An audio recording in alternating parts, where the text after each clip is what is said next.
What's up guys, it's Cedric. The most common question that I get on any of my platforms is, tell me about bankroll management.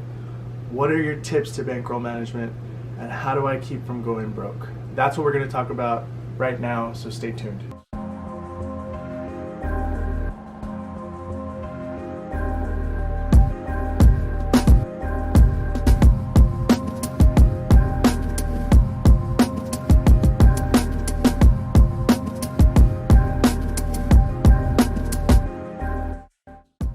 Hey guys, it's Cedric. Welcome back to my channel. Thank you so much for being here. I'm a professional poker player who talks about tournaments, cash games, and just anything else you might need to know about the game. So thanks for being here, and make sure to comment, like, and subscribe, as I will be dropping these videos each and every week on my channel. So this is going to be a new series that I'm going to call Lessons Off the Felt. These are going to be important things that you need to know for your game that are not necessarily at the table. These videos are going to be about bankroll management, how to deal with variance, how to deal with tilt, and just anything that you guys want to see, advice that I can give you when you're not at the tables. So I hope you enjoy this first one. Okay, so what is bankroll management? Bankroll management is going to be how you are going to maintain and manage your money so that you do not go broke playing poker. That is the worst thing that you can do. You have to take time off and rebuild. So we're going to talk about some tips and formula for you to not go broke. Okay, so the bankroll formula, I'm going to put it right up here. It's going to be the number of buy-ins that you are going to need for the stake that you're playing times what an average buy-in for that stake is. So what is an average buy-in? We'll give an example of 1-2 no limit. Let's say you live in not Texas where I live, but another place where the buy-in is maybe capped at like $200 or $300. So for the sake of this example, let's say your max buy-in is usually $200. That's what your standard buy-in is going to be, $200, and that's going to be the first part of the formula. So the number of buy-ins is going to be dependent on how the game is played. Is your game conservative, meaning is it like a very passive game with not like a lot of swings, or is the game very aggressive? Is there multiple buy-ins? Are people buying in deep? Is it like that? So if the game is a deeper game where there's going to be a lot of swings, you need to be much more conservative and have a lot more buy-ins available for you. If the game's very passive, easy to beat, and doesn't get very deep, you can be more aggressive and not have as many buy-ins for that level. Okay, so here's some examples. Let's say you're playing in a 1-2 game with a $200 cap, but the game's wild. It's crazy, there's tons of all-ins. Okay, you're gonna need more buy-ins for this. So we're gonna say that a standard buy-in is $200, and my rule is gonna be that you need 40 buy-ins at that level to be comfortable to play that game professionally and not go broke. So 200 times 40 is going to be $8,000. That's how much money I think you need for that game to just withstand the variant. Okay, so let's think about this different example. Different stake level. You're playing 5-5 no limit. This is a $1,000 cap game, and the game is very soft, not aggressive. In this case, you can have a much more aggressive bankroll. You only need 20 buy-ins for this level. So remember, I said it's a $1,000 cap. We'll consider that a buy-in, and we'll say that you need 20 buy-ins for this stake level. I'm going to say that you need $20,000 to feel that you can play this game comfortably without going broke. So you can see in these two examples that even though one game was only 1-2, I thought you needed $8,000 or 40 buy-ins, and the other game was only 5-5, and I said maybe only 20 buy-ins, which would be, in this case, $20,000. So that's a big difference, 8,000 versus 20,000, but both of them in my mind feel comfortable. Remember that if you ever have any questions specifically about your casino or your game, you can always just drop them in the comments and I'll answer those for you. So even with this formula, you know, it is very hard to really stick with it. This is the biggest problem of almost every player, no matter whether they're novice, expert, pros, recreational, everyone. The formula is sometimes just not enough. So there's some other tips that I want to kind of provide for you so that you can make sure that you're staying within your means and not making huge mistakes. The first one is setting a limit or a stop loss in the game.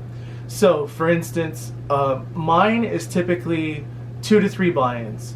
So whatever that standard buy-in is going to be, get a comfortable level of being able to say that you're only going to lose 2 buy-ins or 3 buy-ins and stick with that. Stick with that rule. That'll keep you from going off for like really big losses.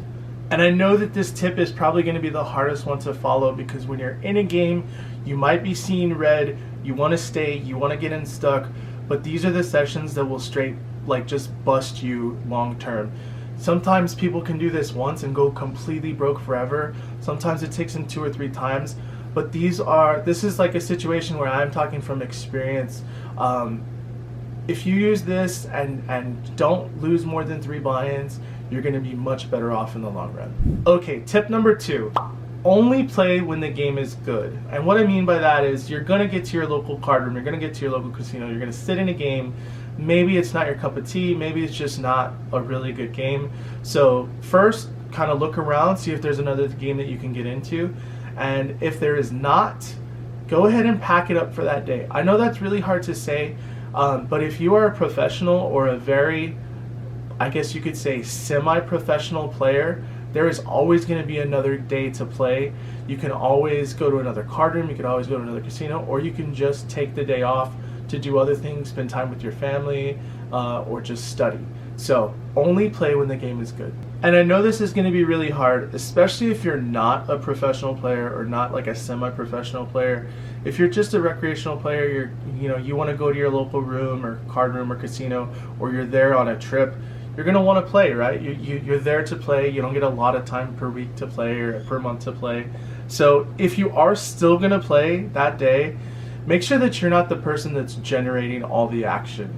All that will end up doing is making you typically become the biggest loser in the game.